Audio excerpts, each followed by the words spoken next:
Hello, welcome back to Once Upon a Page. This is our third session where we're giving you a taste of our writing, and today is Heather's turn, so I hope you enjoy it. I'm going to read to you today out of Faith's Journey, which is not about a girl named Faith, it's about a girl named Katie.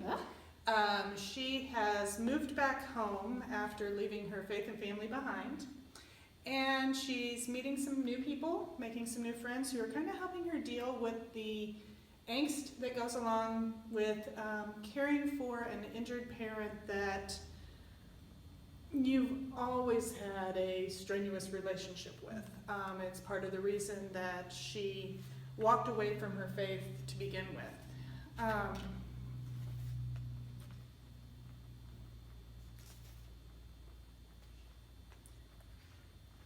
And this starts with Austin and Katie are in Giant City State Park. They've just got on a hike, they're returning to their car, and they're talking about her bookstore named Pages in Bloomington that she left behind. Why in Bloomington, Austin asked. Why didn't you come home and open your store? When Austin realized Katie was no longer following, he stopped. They had reached the point where the trail sloped down to the bottom, running beside a rocky creek bed. Katie was watching water trickle down the middle of the rocky floor. Katie? She looked at him and grinned. Let's get off the path and follow the creek, she suggested. I haven't done that since I was a kid. Without waiting for an answer, she stepped off the dirt path and onto the rocks. While Austin understood she was ignoring his question, he didn't want to push. Instead, he followed her onto the slippery rock slope.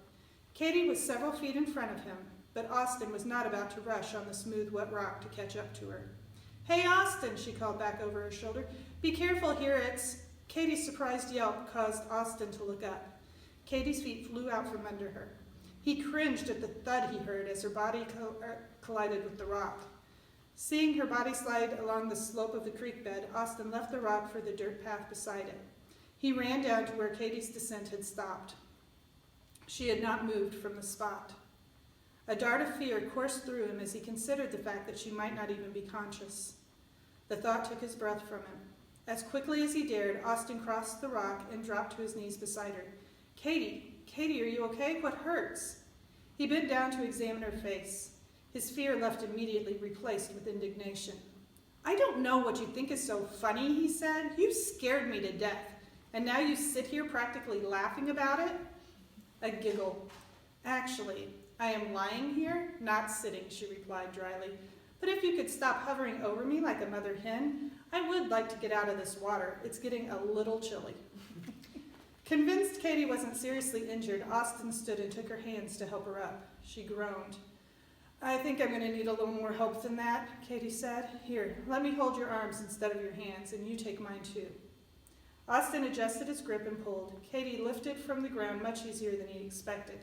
As she collided with his chest, he braced himself against the physical impact, and his arms instinctively encircled her. I've got you, he reassured as he determined he could keep them both upright.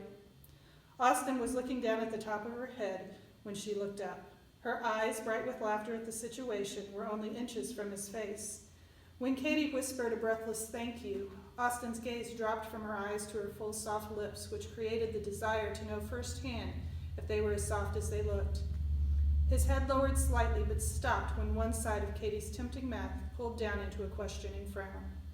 Realizing he was still holding her, Austin dropped his arms to his side and took a quick step back. No problem, he said, hoping his voice didn't betray the emotions her closeness awakened. I'm just glad you aren't hurt. Katie blushed and looked down at the ground. No, she said, I don't think anything is seriously injured. I may be a little bruised and sore tomorrow, but I can handle that. Katie once again began to shiver. Come on, he said. We'd better get you home to change into some dry clothes. It wouldn't do to have you getting sick while you're trying to take care of your mom.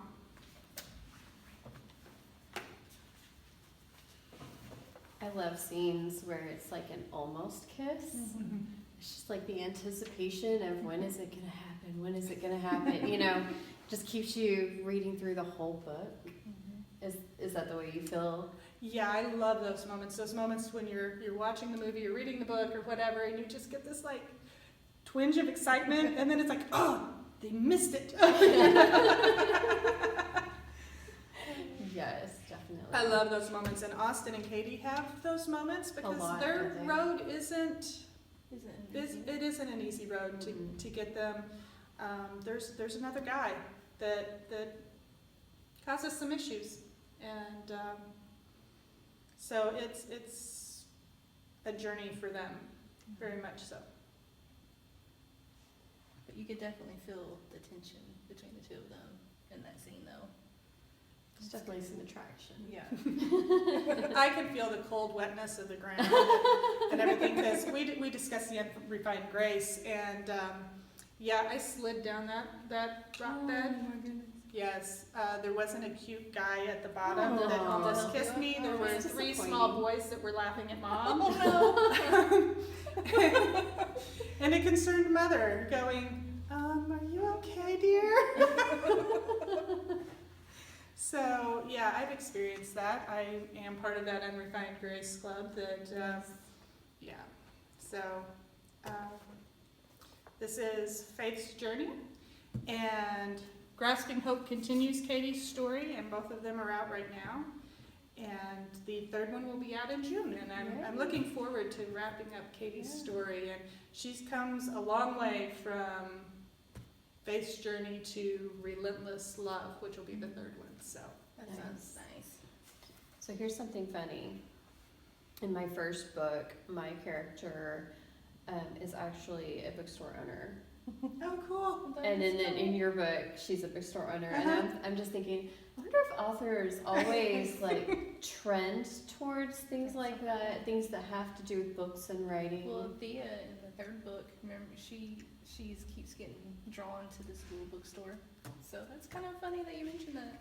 It's a bookstore thing. It is. We love Yes, bookstores. yes. Always. Always. There's always something good to find at a bookstore. Oh, yeah. Definitely.